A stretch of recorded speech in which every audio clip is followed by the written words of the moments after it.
All right, so I'm recording this video. I feel like I need to get some things off my chest. I didn't shave today. I'm wearing a hat because I didn't brush my hair. I'm waiting for my son to go to school. I'm in the parking lot. And so I just thought I would post this video and share how I'm feeling.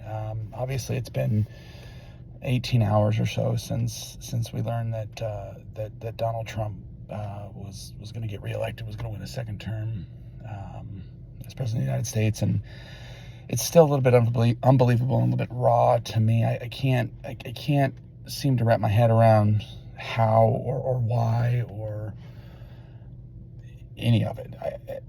And I was looking at the raw numbers because I've been hearing people on TV all day, Joe Scarborough and others saying, oh, this is a red wave, this is a mass defeat.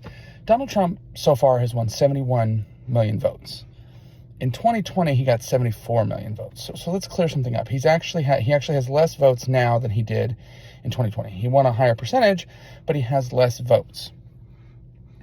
Kamala Harris won 16 million less votes than Joe Biden in 2020, right? Joe Biden got 81 million.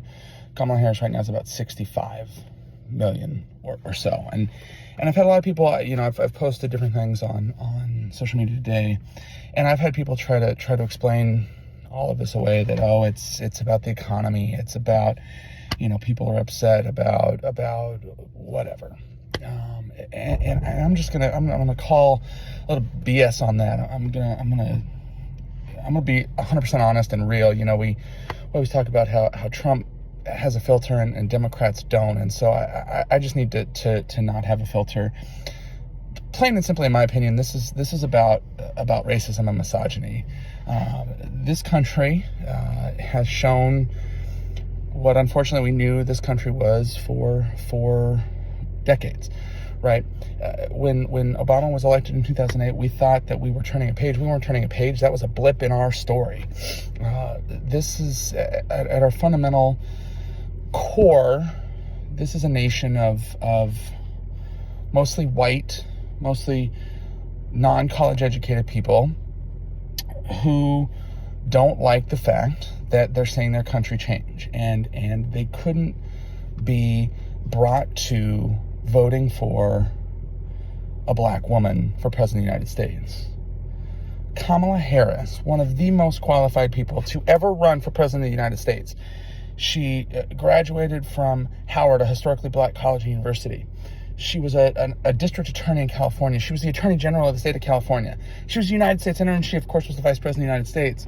Ran against Donald Trump, a rapist, a racist, a 34-time convicted felon, a man who so mismanaged COVID in 2020 that hundreds of thousands of people died, and he told us as Americans, people forget, he told us, well, just inject bleach into your body and take ivermectin, a horse tranquilizer, and that'll cure it.